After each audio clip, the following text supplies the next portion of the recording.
కేవలం ఒక క్రిస్టియానిటీకి మనం ఆపాదించొద్దు, హిందూయిజంకి మనం ఆపాదించొద్దు, ఇస్లాంకి మనం ఆపాదించొద్దు. ఖురాన్ ఒకవేళ మీరు చూసినట్లయితే తాయిత్ కట్టమని ఎక్కడ ఖురాన్లో లేదు. అవును. దెయ్యాలు వదలు కొడతానని చెప్పి బూడిద మొహాల మీద పూయమని ఎక్కడ లేదు. ఒకవేళ హిందూయిజం మనం తీసుకున్నట్లయితే గ్రహాలు చూసి నువ్వు రేపు ఏం జరుగుతుందో చెప్పు, జాతకాలు చూసి నువ్వేం జరుగుతుందో చెప్పు. అసలు ఎలా నువ్వు భవిష్యత్తును చెప్పగలుగుతావు? నీకు అంత భవిష్యత్తు తెలిస్తే రేపు నీకు ఏం జరగబోతుందో తెలుసుకుని దాని నుంచి నువ్వు తప్పించుకోవచ్చు కదా. రేపు ఎక్కడ నీకు ₹1,00,00,000 దొరుకుతున్నాయి తెలుసుకుని అక్కడికి వెళ్ళి ఆ ₹1,00,00,000 సూట్ కేసు తెచ్చుకోవచ్చు కదా.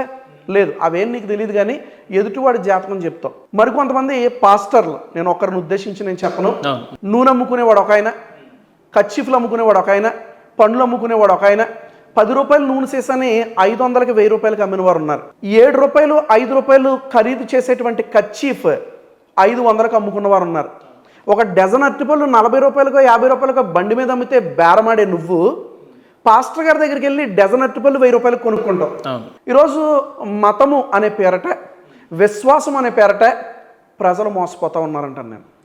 అది ఈ మతం ఆ మతం అని కాదు, ప్రతి మతంలో కూడా మోసగించేవారు ఉన్నారు, ప్రతి మతంలో మోసపోయేవారు ఉన్నారు. సో ఎప్పుడు మీరు ఇందాకేదో మేలుకొల్పు అనే కాన్సెప్ట్ అన్నారు కదా, ఏంటి దానికి ఉన్న ప్రత్యేకత ఏంది, అది ఎలా దానిలో ఉన్న కార్యాచరణలు ఏంటంటే? మేము మొత్తం 4 సిరీస్ లాంచ్ చేసాం బ్రదర్.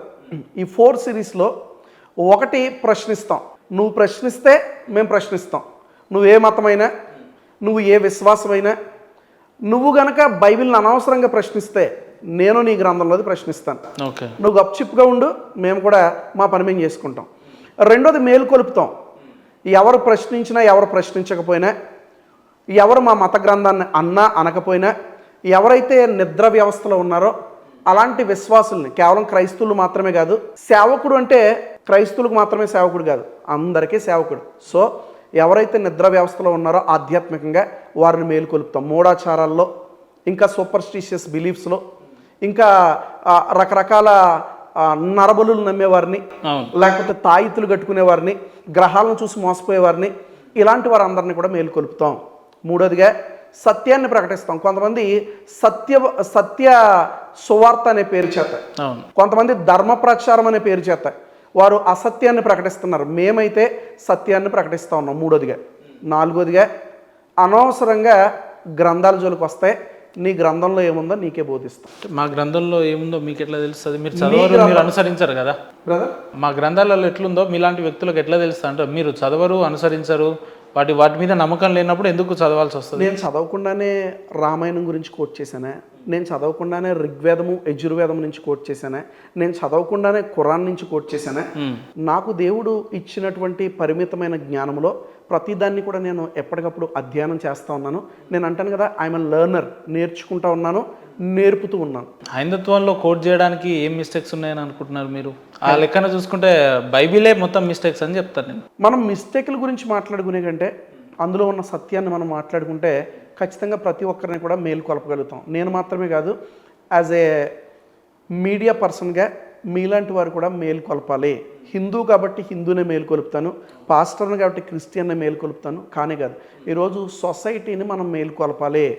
గవర్నమెంట్, పాలిటిక్స్ ఇప్పుడు నడిచేది మతము అనే ఆ యొక్క కాన్సెప్ట్ మీద వారు నడుస్తూ ఉన్నారు. ప్రజలకు ఏమాత్రం మంచి జరగట్లే, ప్రజలకు ఏమాత్రం మేలు జరగట్లే. టీనేజర్స్ ప్రాముఖ్యంగా కొంతమంది ధర్మ ప్రచారం పేరుతో టీనేజర్స్ని ఆకర్షించి గూగుల్ పేలు, ఫోన్పేలు పెడతారు. మేము ఎప్పుడు ఏ గూగుల్ పే, ఫోన్పే పెట్టరా.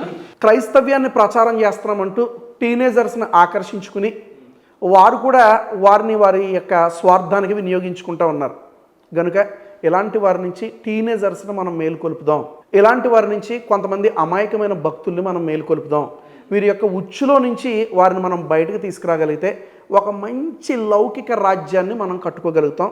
తద్వారా అందరినీ గౌరవించుకోగలుగుతాం. సో ఎట్లా నమ్మకం ఉందా మీకు లౌకిక రాజ్యం భవిష్యత్తులో ఏర్పడుతుంది అనే అంశం మీద? ఖచ్చితంగా నా దేశం పట్ల, నా లౌకిక రాజ్యం పట్ల నాకు చాలా నమ్మకం ఉంది. సో ఎప్పటికైనా సరే ఈ మతాలు అనేవన్నీ కూడా పక్కకెళ్ళి మానవత్వంతో, లౌకిక రాజ్యంతో ఖచ్చితంగా మనం ముందుకు సాగగలుగుతాం. అయితే ఇది రవీంద్రనాథ్ వలనో, ఇది ఒక ఉపేంద్ర గారి వలనో కాదు, ప్రతి ఒక్కరు కూడా మేలుకొల్పాలి. ఇందాక ఒక కాన్సెప్ట్ మర్చిపోయినాం. సరే, రామాయణం, మహాభారతాలు, లేదంటే ఖురాన్ ఇవన్నీ పక్కన పెడితే బైబిల్ యొక్క గొప్పతనం ఏందనంటే దాన్ని ఇంకా ఫుల్ఫిల్ చేయలేదు మీరు. ఎందుకు అనుసరించాలి బైబిల్ని, అంతా కొంతవరకు చదివిన కొంతవరకు తెలుసుకున్న మీలాంటి వ్యక్తులు బైబిల్ నుంచి మీరు ఏం గ్రాస్ప్ చేసుకున్నారు, ఏం రిసీవ్ చేసుకున్నారు అన్నట్టు? వాస్తవానికి బైబిల్ అనేది ఒక గ్రీక్ పదము. దాన్ని గ్రీక్లో బిబ్లియోస్ లేదా బిబ్లియా అని అంటారు. బిబ్లియోస్ అనగా ఏ కాంబినేషన్ ఆఫ్ బుక్స్, గ్రంథాల కలయిక, లేదా ద బుక్స్ అంటే గ్రంథాల యొక్క కలయిక. అందుకే అందులో 66 పుస్తకాలు ఉంటాయి. ఈ 66 పుస్తకాలు కాంబినేషన్నే బిబ్లియోస్ లేదా బిబ్లియా అని పిలిచారు. మరి ఈ యొక్క బైబిల్ ముందు హోలీ అని ఎందుకు పెట్టారు తెలుసా? ఈ యొక్క గ్రంథము ద్వారా అనేకులు వారి యొక్క బ్రతుకులను మార్చుకున్నారు. రేపిస్టులు మారారు, స్మగ్లింగ్ చేసేవారు మారారు, హంతకులు మారారు, దొంగలు మారారు, టెర్రరిస్టులు మారారు. ఇందులో పరిశుద్ధమైన వాక్యం ఉంది కనుక పరిశుద్ధమైన జీవితంలోకి అనేకులు వచ్చారు గనుక ఈ గ్రంథము పరిశుద్ధమైనది అని చెప్పడానికి ఎలాంటి సందేహం లేదు. ఈ గ్రంథము గొప్పది అని చెప్పడానికి కూడా ఎలాంటి సందేహం లేదు. బైబిల్ మీద ఎన్నో పరిశోధనలు జరిగినాయి, బైబిల్ మీద ఎన్నో పరీక్షలు జరిగినాయి. సైంటిఫిక్గా, హిస్టారికల్గా, ఆర్కియలాజికల్గా అన్ని రకాలుగా ప్రూవ్ అయిన గ్రంథం ఏదైనా ఉంటే బైబిల్ గ్రంథం. అంత కాన్ఫిడెన్స్ ఎట్లా చెప్తున్నారు? ఖచ్చితంగా బైబిల్లో హిస్టరీ ఉంది, రాజులు, రాజ్యాలు, వారి యొక్క పరిస్థితులు ఇవన్నీ కూడా ఉన్నాయి. ఖచ్చితంగా బైబిల్లో సైన్స్ ఉంది. ఇందాక మనం మాట్లాడుకున్నట్లుగా ఆదాము భూమిలో నుంచి తీయబడ్డాడు. ఈ యొక్క భూమి మీద నీటి శాతము 70, ల్యాండ్ అంటే భూమి శాతము 30. మానవుని యొక్క శరీరాన్ని విభజిస్తే 70% ఆఫ్ వాటర్, 30% ఆఫ్ మ్యాటర్ అంటాం. అంటే ఫ్లష్ అంతా కూడా 30% ఉంటుంది, 70% వాటర్ ఉంటుంది. అంటే బైబిల్లో సైన్స్ ఉంది. బైబిల్లో మానవుడు ఆ యొక్క మట్టిలోని తీయబడ్డాడు అనడానికి ఇది ఒక గొప్ప ఉదాహరణ. కానీ ఇదే బైబిల్ని అడ్డం పెట్టుకొని వాస్తవంగా మీరు ఇందాక చెప్పినట్టు ఇంటలెక్చువల్ డిస్కషన్, ఇంటలెక్చువల్ డిబేట్ల కంటే కూడా దీన్ని అడ్డం పెట్టుకొని మత ఘర్షణలకు దారితీసే విధంగా చాలామంది చాలా రకాలుగా ప్రయత్నాలు చేస్తున్నారు. ఇది మంచిదంటారా? ఏ సమాజానికైనా, ఇది హిందూ సమాజానికైనా ఎవరికైనా కూడా మంచిదంటారా? ప్రతి మత గ్రంథంలో కూడా ఒక వచనం, ఒక శ్లోకము ఉంది అని అంటే దాని యొక్క ఆరిజిన్ మనం వెళ్ళిపోవాలి.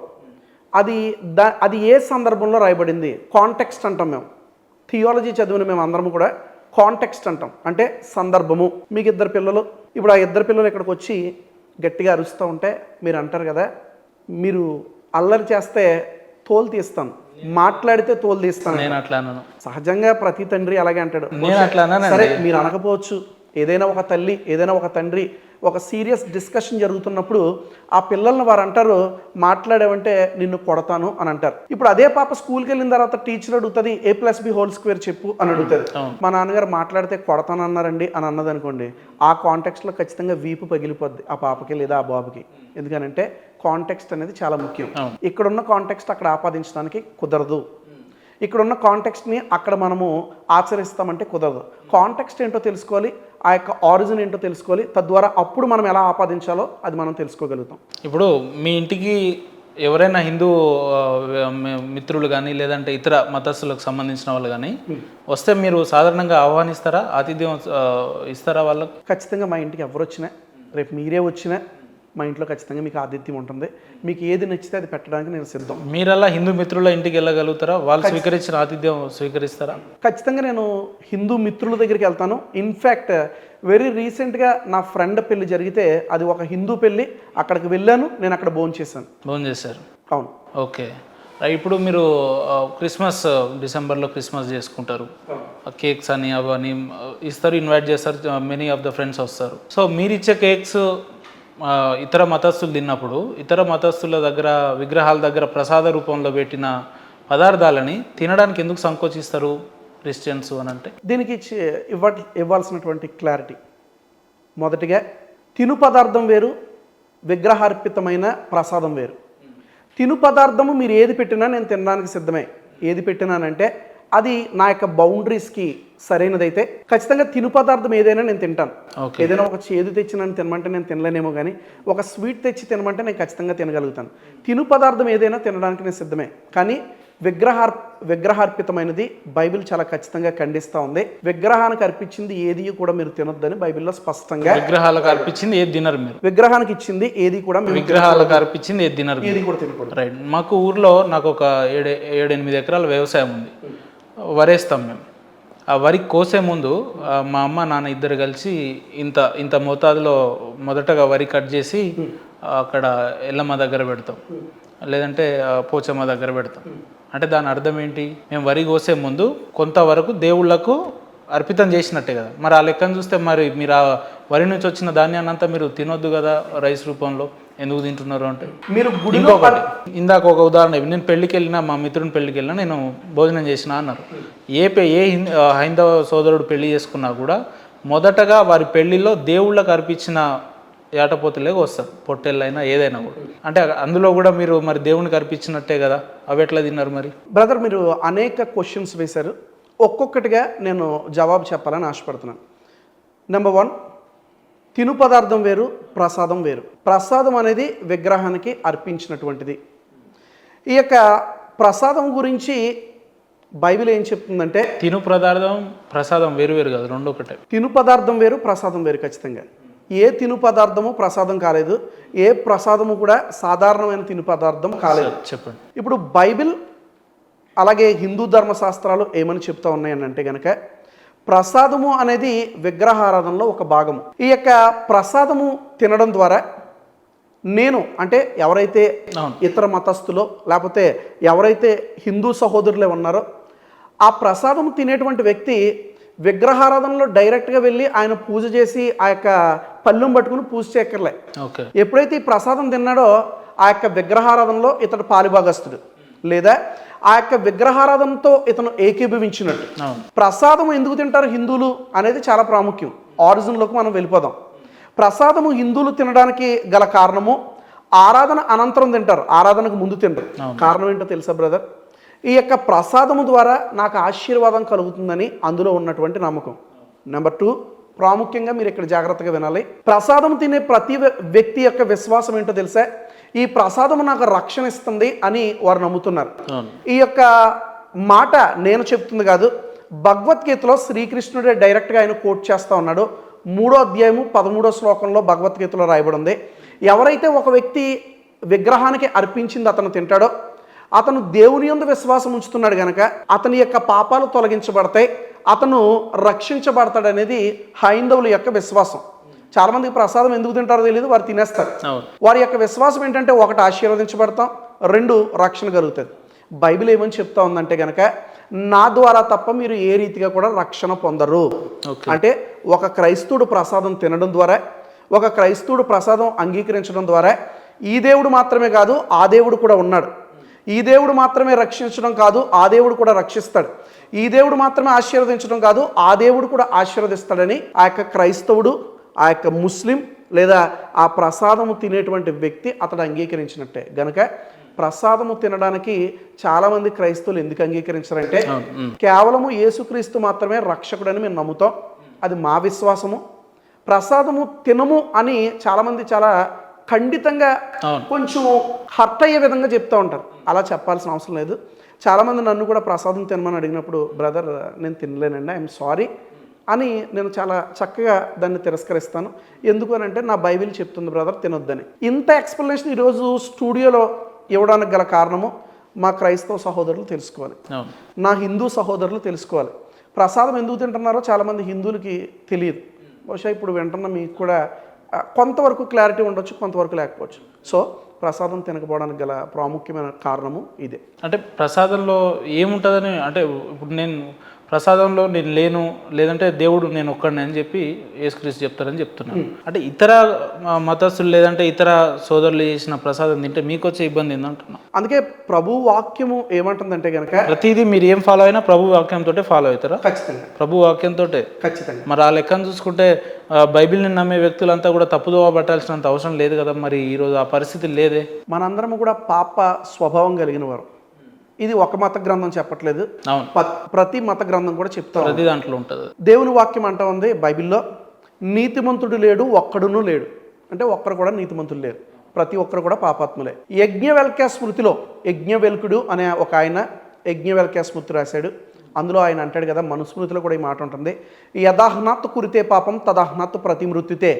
యదాహ్నాత్ కురితే పాపం అంటే మానవుడిగా పుట్టిన ప్రతి ఒక్కడు కూడా పాపము చేయాలి, చేస్తావు కాదు, మానవుడిగా పుట్టిన ప్రతి ఒక్కడు కూడా పాపం చేయాలి. తదాహ్నాత్ ప్రతి మృత్యుతే అంటే పాపము చేసిన ప్రతి ఒక్కడికి కూడా మృత్యువు తథ్యము. అందుకే దేవుడే తన రక్షకుడిగా దిగివచ్చి మనందరినీ కూడా రక్షించాడు.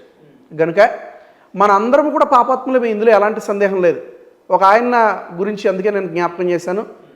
మీరు పాపాత్ములను బైబిల్ అంటుంది అంటున్నాడు. పాపాత్ములను బైబిలే కాదు, ఖురాన్ చెప్తా ఉంది, బైబిల్ చెప్తా ఉంది, హిందూ మత గ్రంథాలు చెప్తున్నాయి. ఖురాన్ అంటది కదా, every son of Adam sins. Muhammad ప్రవక్త పదే పదే ఈ కొటేషన్ ఇస్తాడు. ఆదాము నుంచి వచ్చిన ప్రతి ఒక్కడు కూడా పాపము చేసి తీరుతాడు. ఏంటి అంటే గనక పాపము మన యొక్క స్వాస్థ్యం. Sin is our inheritance. కనుక ప్రతి ఒక్కరు కూడా పాపం చేయాలి. మరి పాపం నుంచి ఎవరు విడిపిస్తారంటే ఆ ఒక్కడే ఉన్న దేవుడు రావాలి, ఆ ఒక్కడే ఉన్న దేవుడు ప్రాణం పెట్టాలి, బలియాగముగా ఆయన చనిపోతే తప్ప ఏమాత్రం కూడా ఎవరికి పాప పరిహారము కలగదు. ఆయన మరణించిన తర్వాత ఆయన ఆ యొక్క రక్తం ద్వారా మనందరం కూడా మన పాపాలు కడగబడతాయని ప్రతి మత గ్రంథం కూడా క్లియర్గా, వెరీ క్లియర్గా, ఇంత క్లియర్గా అయితే ఉంది కదా. అయితే మీలాంటి ఇంటెలెక్చువల్స్ లేదంటే కొంతమంది ఎడ్యుకేటెడ్ అయి సమాజాన్ని చదివిన వాళ్ళు, సొసైటీని కొంతవరకు తెలుసుకునే ప్రయత్నం చేసిన వాళ్ళు, మీ ఇంటెన్షనల్గా మీ పర్సనల్గా ఫీలింగ్గా ఇది చెప్పండి. సొసైటీ కూడా అర్థం అవ్వాల్సిన అవసరం ఉంది. ఇన్నేళ్లుగా దశాబ్దాల కాలం నుంచి ఎన్నో ఏళ్ళుగా మన పూర్వీకులు వారి వారి నమ్మకాలని, వారి వారి స్వభావాలని దేవుళ్ళ పైన నమ్మకం ఉంచుకుంటూ వస్తున్నారు. కానీ ఇప్పుడు ఎందుకు మత ఘర్షణలు ఎక్కువ అవుతున్నాయి, మత ఘర్షణలకి ప్రేరేపితం ఎక్కువైతుంది అని అంటే ఏం చెప్తారు? గతంలో లేకుండే ఇలాంటి పరిస్థితులు, ఇలాంటి ఘర్షణమైన వాతావరణాలు లేకుండే. కానీ ఇప్పుడు ఈ రకంగా రాను రాను ఏమైపోతుంది అని అంటే అతను క్రిస్టియన్ అని అంటే ఏదో అంటరాని వాడు అన్నట్టు, లేదంటే వీడు హిందూ అని అంటే వీడేదో సొసైటీలో తిరగొద్దు అనేటట్టు ఈ రకంగా ఎందుకు పోర్ట్రేట్ అవుతుంది? దీనికి సొల్యూషన్ ఏదైతే బాగుంటుంది? అప్పటికి ఇప్పటికీ ఉన్నటువంటి తేడా, అప్పట్లో సోషల్ మీడియా లేదు, ఇప్పుడు సోషల్ మీడియా ఉంది. అవును. అప్పటికి ఇప్పటికీ ఉన్న తేడా, అప్పట్లో ఫోన్పే గూగుల్ పేస్ లేవు, ఇప్పుడు ఫోన్పే గూగుల్ పేస్ వచ్చినాయి. ఎప్పుడైతే ఫోన్పే గూగుల్ పే తీసేస్తారో, ఎప్పుడైతే ఒక భక్తుడు ధర్మ ప్రచారం పేరుతోనో లేకపోతే సువార్త పేరుతోనో ఏదో వీరు ఉద్ధరిస్తున్నారని భక్తుడు ఎప్పుడైతే నమ్మడం మానేస్తాడో ఆ రోజు ఈ గొడవలు ఖచ్చితంగా ఆగిపోతాయి. ఎంతకాలం అయితే నువ్వు ఆ యొక్క దుర్మార్గులను పోషిస్తావో, ధర్మ ప్రచారం పేరు చెప్పి ఏదో సోషల్ మీడియాలో ఇష్టం వచ్చినట్టు మాట్లాడి ధర్మ ప్రచారం పేరుతో ఆ యొక్క కొందరి మీద దాడి చేయడం.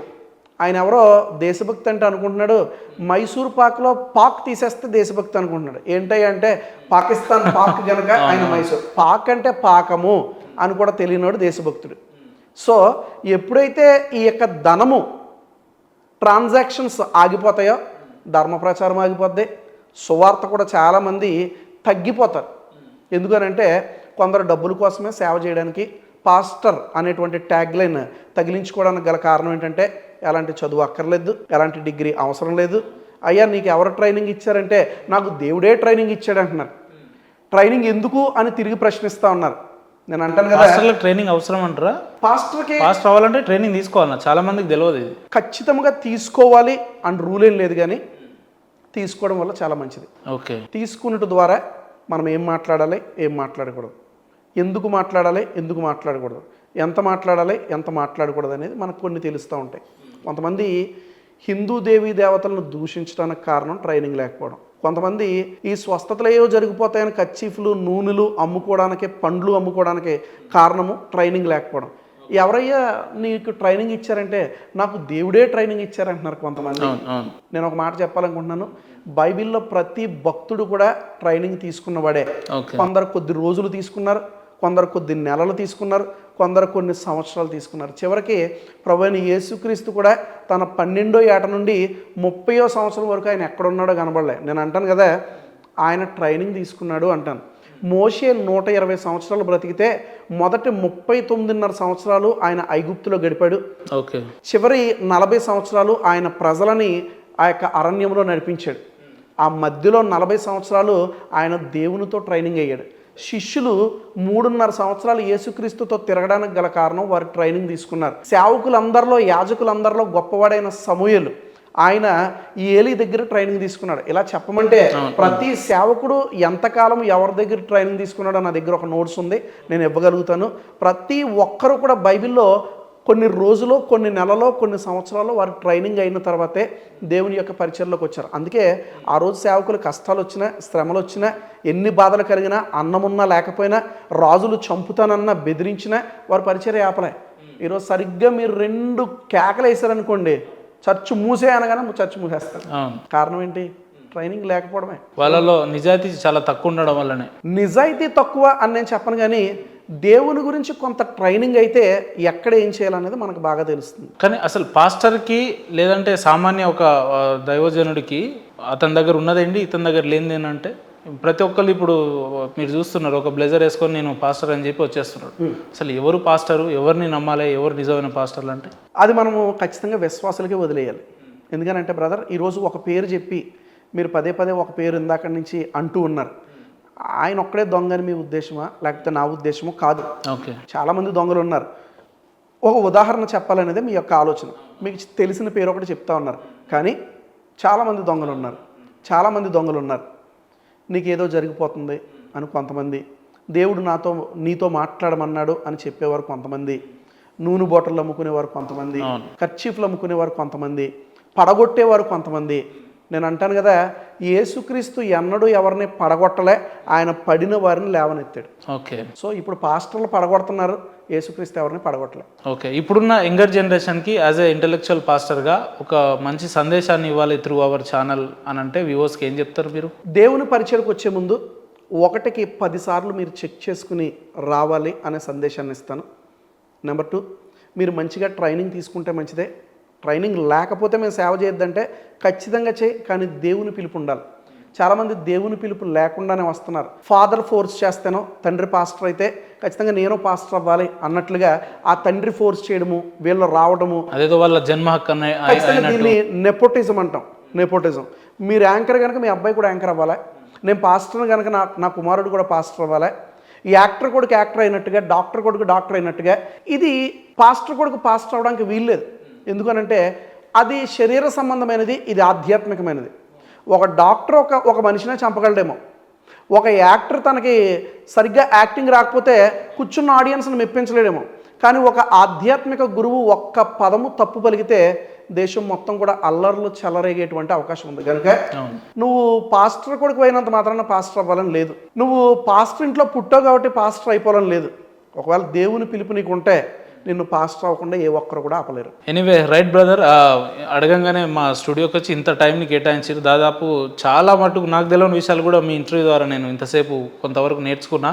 Thank you so much brother, వచ్చి టైం కేటాయించినందుకు మీకు ప్రత్యేక ధన్యవాదాలు. థ్యాంక్ యూ అన్న, థ్యాంక్ యూ. ఒక చిన్న మాట నేను చెప్పాలని ఆశపడుతున్నాను. చెప్పండి. ఈ యొక్క ఎడ్యుకేట్ చేసే ఆ యొక్క క్రమంలో, ప్రజలను ఎడ్యుకేట్ చేసే క్రమంలో కొన్ని పదాలు ఒక్కొక్కసారి తప్పు రావచ్చు. అంటే ప్రజల యొక్క ఒపీనియన్, నా ఒపీనియన్గా నేను చెప్తా ఉన్నాను కనుక, సో కొన్ని పదాలు ఒకవేళ తప్పుగా అనిపించి ఉంటే హిందూ సహోదరులు నేను అడుగుతున్నాను, బ్రదర్, సనాతన ధర్మం మీద మా పోరాటం కాదు, రైట్, ఇస్లాం మీద మా పోరాటం కాదు, క్రైస్తవుల మీద మా పోరాటం కాదు. మా పోరాటము మేల్కొల్పుటే మా యొక్క పోరాటం. ప్రతి ఒక్కరిని కూడా మేల్కొల్పాలి. రాషనలిస్టులు ఉన్నారు, ఎథిస్టులు ఉన్నారు, సేవకులు ఉన్నారు, మనందరం కూడా మేల్కొల్పాలి. కనుక ఒకవేళ ఏదైనా పదం కొంచెం అటు ఇటుగా అనిపిస్తే దయచేసి నన్ను మన్నించండి. మరిన్ని విషయాల్ని మీతో పంచుకోవాలని నేను ఆశపడుతున్నాను. థ్యాంక్ యూ అన్న, థ్యాంక్ యూ సో మచ్.